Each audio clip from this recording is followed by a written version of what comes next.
Good afternoon. I am Friar Luciano.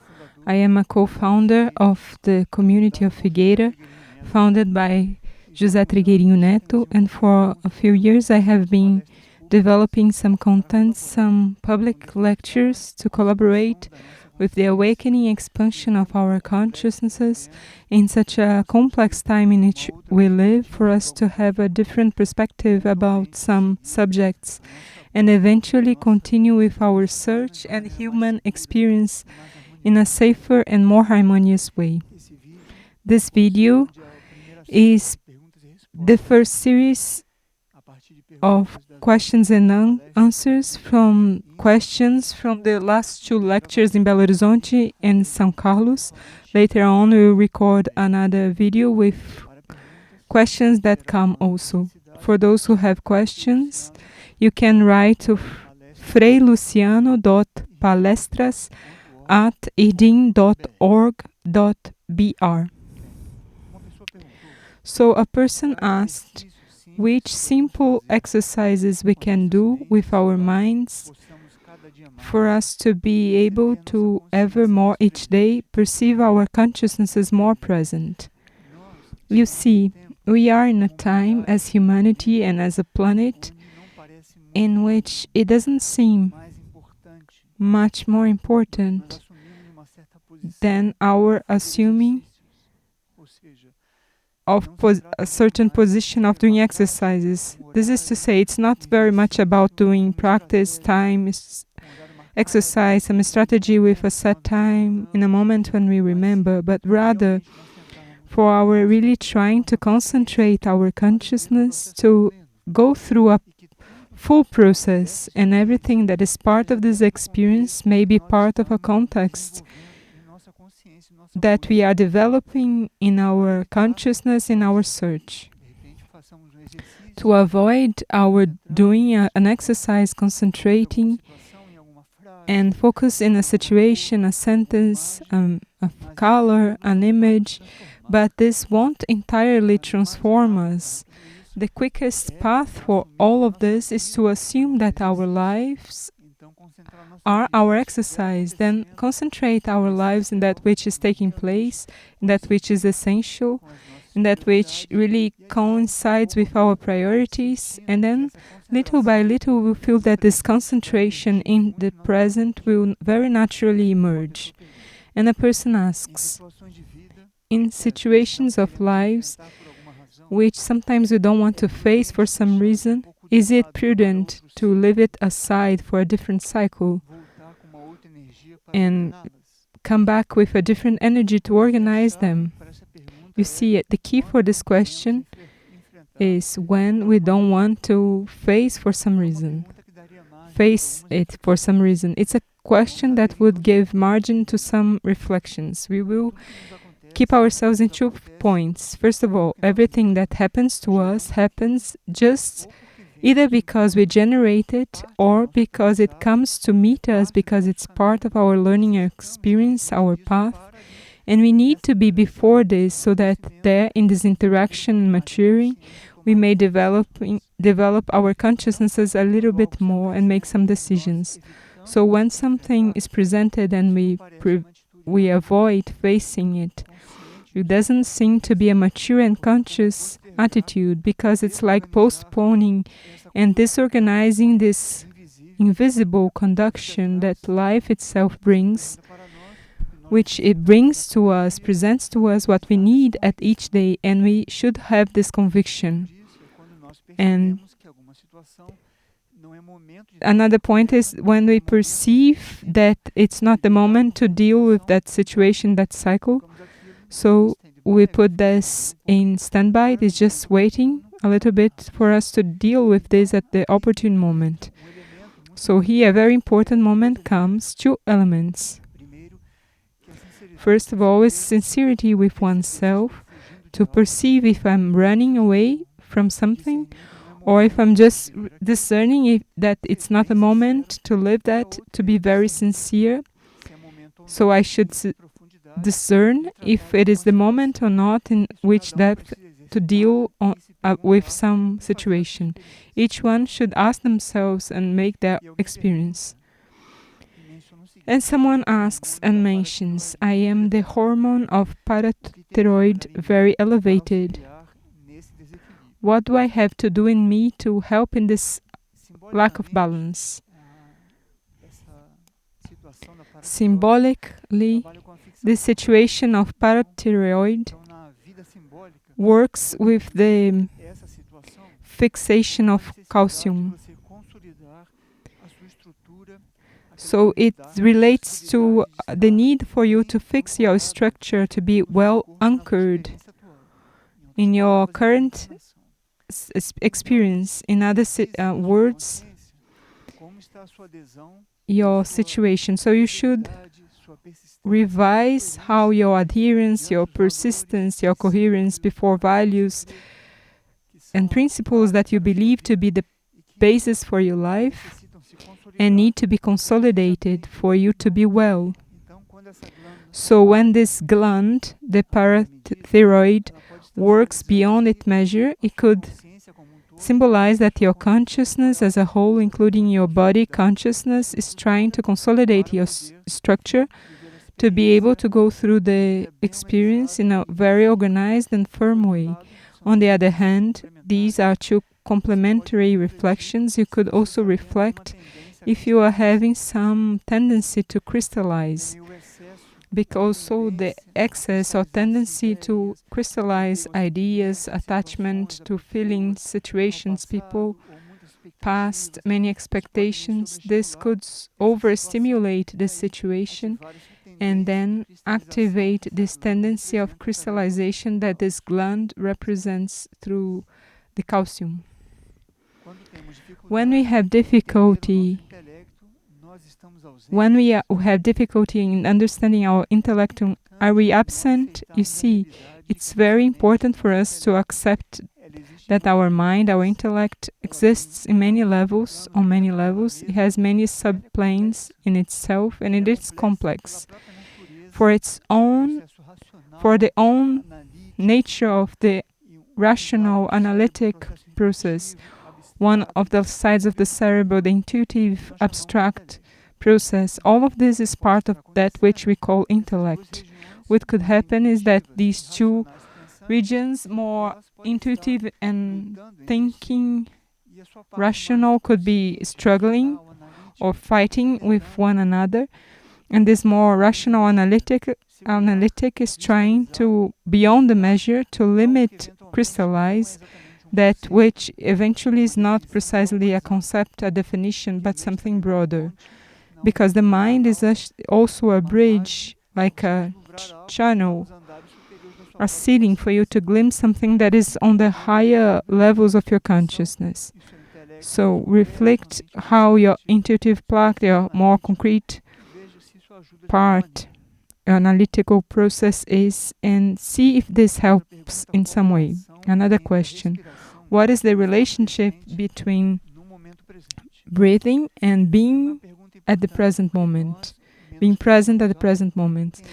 This is very important because we despise something that is innate to our nature, which is breathing. Generally, we are not conscious of breathing. We shouldn't conduct or control this breathing either, unless in a very specific and mature accompaniment in this sense. But if we just observe our breathing, we will perceive that our inner rhythm begins to interact with the rhythm around, not the surroundings of facts and events, but the beating, the pulsation of life itself, of nature, the expression of nature. So when we begin to observe breathing expands, you become calmer, and in this sense, we give a condition for our consciousness to become a little bit more present, because it begins to interact with other rhythms. And this is another way of feeling and being present at the present moment.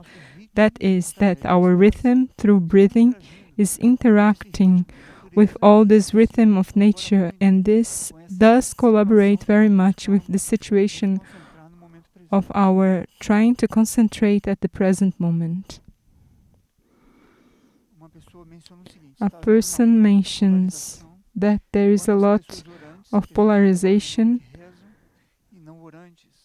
between prayerful people and non-prayerful people, mixing with personal situations, mixing subjects, and this person is a little sad and with difficulty of dealing with this. You see, the most important is for us to know that there is a prayerful consciousness, and it dwells within us, and there is this place in our consciousness that perceives that there is something broader than our consciousness itself. And when we realize this, we all have this potentially in us, naturally we begin to enter this movement of internal and informal prayer, because we know that our destiny and our origin are much broader planes than a human ego individual experience. Therefore, the theme of prayer is much more a state of consciousness than an exercise through a prayerful practice or a formal prayer, which help very much because our words unite this to a formula, a group of words that create a condition because they are expressions of values, of principles, elevated situations generally, and this creates a certain vibration. But pure prayer exists in an innate way within us, and I believe that this reflection dilutes this thought that deeply is an expression of a less mature side of our consciousness, trying to attach to a practice, creating an exercise to justify the absence of the consciousness in this environment, prayerful environment, and feel connected. So both situations are valid, and you should know what is important for you at this moment and not enter into this because it doesn't seem to be necessary at this moment. A person is asking if you could talk about the theme of lie, the lack of transparency, and the not being present. You see, this is a very important point because socially we are oftentimes led or even pressured to manifest a certain pattern, and I say socially in that circle and ring of social interaction that we have, either at the moment when we live, or school environment, or job, or political environment, whichever. We are led to have a sort of stereotype of behavior, and this could create a considerable deviation of behavior that we call hypocrisy. To look to be something or want to seem to be something, either to please that circle or those circles, and create a situation because we cannot express what we are internally, first of all, and naturally, following a principle of education, politeness, respect, anonymity, so that this whole interaction may be harmonious, simple, and very flowing. So lack of transparency, they deeply come from our not having clear yet the higher principles of human consciousness. And based on those profound principles, we know that manifest something that is not eventually not perfect or the best in others' expectations, but is what we can express. But always do the best, what we can do and what we can be. This goes together with our having to be very humble and honest with ourselves and not fear others' judgment or criticism. I know that this is not very simple socially because there is a pressure on many levels, and sometimes we feel we are against the current when we try to express the sincerity. However, this is strengthening within us of values, all of this is what we call formation and consolidation of the character and integrated personality. So the most important thing is to be honest with ourselves and have a parameter of elevated principles, and in this way mirroring that which is a elevated principle and a keynote of human expression with a high principle. We then measure the distance between this, and we become simpler, more humble, and we avoid the situation of lie and lack of transparency. So this is a very important question. We have to watch this aspect of hypocrisy, of lie, of second intentions, that our ambitions may go over our principles, because this only hurts ourselves, and at a certain point we feel empty. And we are not a consistent base to face the situations of life. And it comes not as a battle, but to make us mature, to be a constructive cell in human experience that is constructive and evolutionary. And here someone is asking, how to return to the state of presence when we are in profound internal tests? If we can deepen into this theme of tests.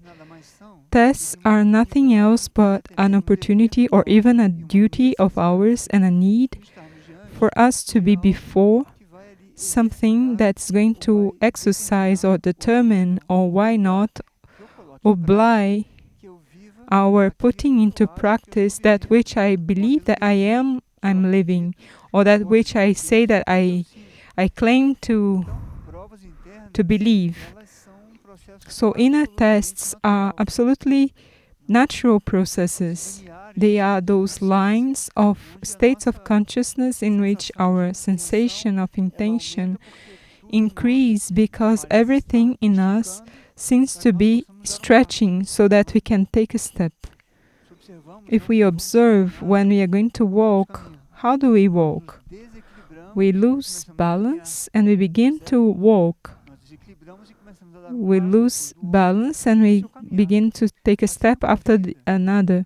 And this is walking. This is how it is with life. Situations happen from one step in another to another, and this happens. We don't need to create a drama about this. But what happens is that when we enter with two situations in our subtle bodies, the emotional body that has the tendency of simplifying, creating dramas about what happens, and the mental body that interprets based in an expectation or the experience of someone. But as I was saying before, whatever happens is related to us. So within everything, there is a learning experience to be lived.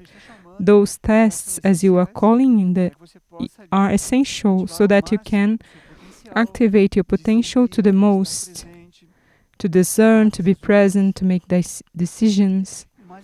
And the most important is not if it's going to work out or not, but rather to learn how to make decisions, to mature in the process of making decisions, observe the results of the decision, go through that which you call internal profound test, and it's only going to bring a great benefit, which is growth and maturing. So don't avoid this process, but on the contrary, embrace it, because when you embrace it, you feel present. And this is a key. When these moments come, the human tendency is to become absent and distant, as if someone were going to resolve this for us or being dissolved. But this is part of the step that we are taking. So embrace it. Being internally in silence, live this, you're going to feel a great relief and a great difference.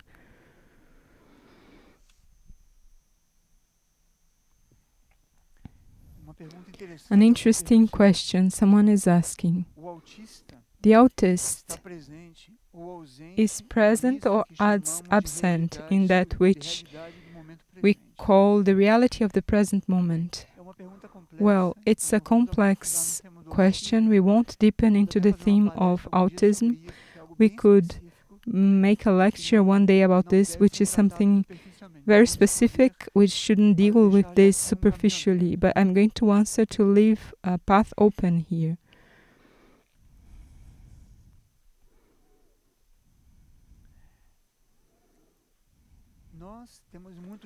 We have many levels of consciousness that are beyond this external personality that we know. So beyond this personality that we see and touch, we have that which we call a soul, and more profoundly, that which we call spirit. So we have to be very careful with the theme of people with physical deficiencies or any mental situation or mental paralysis or different types of autism, because the soul is equally incarnated, it is present, and internally the individual is experiencing everything, even if in some degree of autism, of the different types that exist, they have some difficulty of interacting either mentally with the rhythms, with colors, with cognitive mental normal process, the process of speech. But the reality is that this being is experiencing their lives, but in a different way to that which we call normality of human experience. And to collaborate with this process, I think that the most important thing here is to ask a very simple question. Simple doesn't mean simplório or superficial, shallow, superficial. What is this being is going through with the situation? How are they helping me to go with this situation? If this is a question of someone who coexists with someone with autism. If we have someone with a situation of autism, we have an empathy with the deep meaning of that. And at a certain point we begin to understand, then other's soul, the other's inner world begins to communicate with us, and something very important happens. What is important? The process that they are experiencing can be very deep. The difficulty begins when we begin to compare this process with other types of process that we call normal. Put this aside and ask yourself, what is this soul or being is experiencing and learning? What is the meaning of this? And how can I have empathy and solidarity with this to collaborate? This is going to change this experience completely.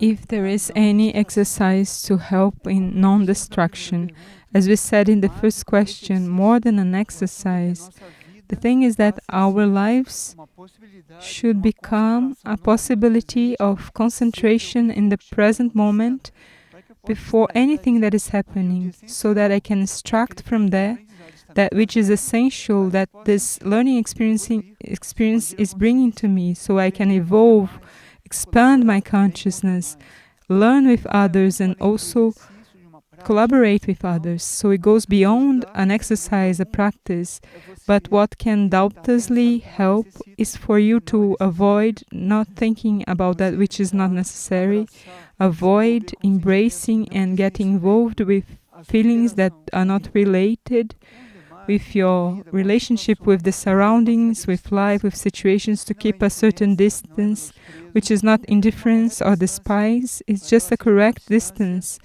so that it can be a constructive, respectful distance. And you're avoiding being in places or situations that are not related to you. Just by avoiding that which is superfluous, you will naturally begin to feel a sensation of nucleation of this will catalyze the process of character, of integrated personality, and you feel the present moment in a very spontaneous way. But this is not an exercise, but rather a decision of avoiding superfluous situations mentally, emotionally, and also physically. And here a person asks, what's peculiar to in the consciousness of the soul, and what is peculiar in the consciousness of the spirit? In this human constitution, as I was mentioning before, this human architecture, we have the integrated personality formed with the mental body, the physical etherical body, and the mental body, emotional body. Then we create that which we know as integrated personality. On the fourth dimension, we have the soul, which is our nucleus of the intuitive plane. On the fourth dimension, then we have the fifth and the sixth dimension, and the spirit on the seventh dimension. So the soul is like an intermediary between the experience of that which is immaterial, abstract, subtle, untouchable, and that which is concrete, earthly, that we can experience concretely. So the soul interacts very much with the physical planet and with our experience as incarnated beings. The spirit is incarnated through the soul, so what it receives through the incarnated experience is a filter. It comes filtered, better saying, by the synthesis made by the soul of this experience that put them inwards to upwards, for them to make their synthesis and go through a different type of experience. So the spirit is beyond, more profoundly, looking at its own experience, our human experience, from a different perspective, and actually has many more possibilities of perceiving what's happening with the soul, with themselves, as human beings here, as an incarnated spirit from a different perspective. So this is a very evident characteristic of the soul that is closer to the incarnation, the spirit that, besides interacting with the soul and indirectly with us, it also has its own relationships on the spiritual plane, where it does or develops many learning experiences also about other laws, other sorts of school and learning experience. We won't deepen into this now, because this is not the theme of this lecture, of this video of questions.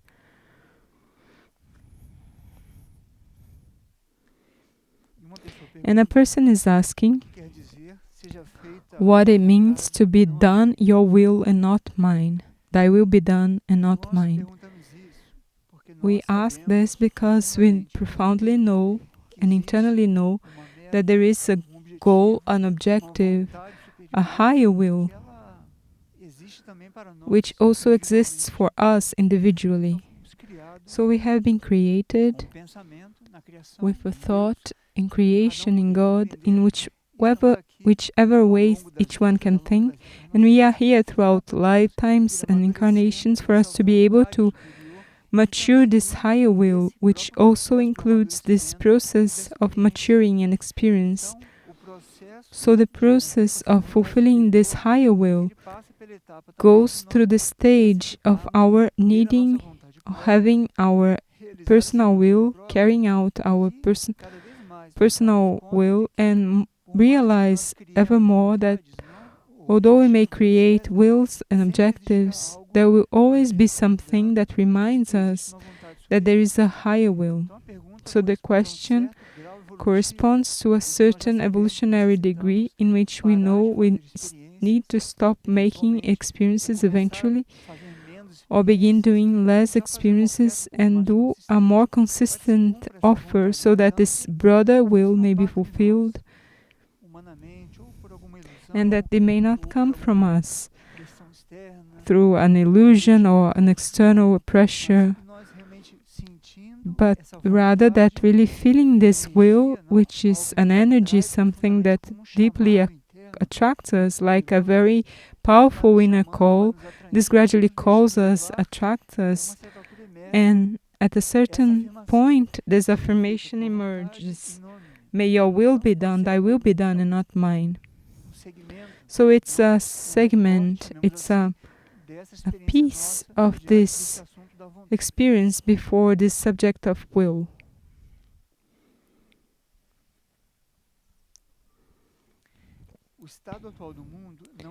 The current state of the world doesn't help in discernment for making decisions, etc. Which message could you give to the young people? it is very important for us not to approach the situation from a principle of victimism. This generations last 30 or 40 years old were victims of a society that is living just like it is living, and therefore makes so difficult for the theme of perspective, discernment, making decisions, etc. The most important within this, and the message that is the same for an adult, someone who is more mature, is always the same. Our being able to make a reflection and ask ourselves if we are deeply feeling that we are living that which we are supposed to live, and if what we are living is truly helping in some way for the evolution of the life on the planet and the other kingdoms of nature, if I'm being coherent as a human being before collectivity, what sort of human being I aspire to be. These are reflections that we cannot expect society to bring, but rather, unless from an ideological standpoint, which doesn't resolve, because it's in the middle of the way between mental analytical process and the matrix archetypic process. So it is about our asking. The message is this question: what have I been created for? I want to be that which I have been created for. So we can give a message to this generation that you are calling young people. This question: what am I doing here? What have I been created for? I'm incarnated at this moment here on the planet as a whole, before these circumstances, for what? And it's, on the other hand, it's very good in this situation that is relatively chaotic, because while realizing that this chaos is not related to our experience, we have the opportunity of not adhering to this chaos and then asking this question, and know that when you ask this question very sincerely, we will gradually come to know what we are supposed to do, how we are supposed to develop this sense of life, because life itself, that is intelligent, is broad, that have created us, will gradually conduct all of this, or lead all of this to that place where we are supposed to take our steps, make our decisions, and discern. So in this case, discernment finds such chaotic, dissociative situations, like the breakage of values and all of this. If we can perceive, if young people can perceive that this is not what's supposed to be, it's a great opportunity. It's taking this in favor of evolution and asking ourselves, well, if it's not this, what is it supposed to be? And then wait and continue to ask, because at a certain point, life will bring an answer.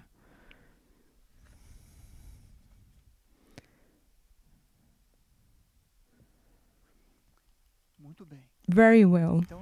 So these are the questions we had of these last two lectures. We are going to have a lecture in São Paulo with the titles, How Will the Sails Be When the Wind Blows? It's a lecture that will dedicate to our preparation for our being in a positive tension, so that everything that happens will find our boat. A symbolic language preparing us to sail on the sea of life, and in a mature way go through this human experience in the most constructive and evolutionary way. So we wait for you on March 14 in São Paulo with live transmission. Those who have questions can write to freiluciano.perguntas@irdin.org.br. And as we gather questions, we will record the second video, questions and answer number 2, and we will develop these themes. So thank you very much, and see you next time.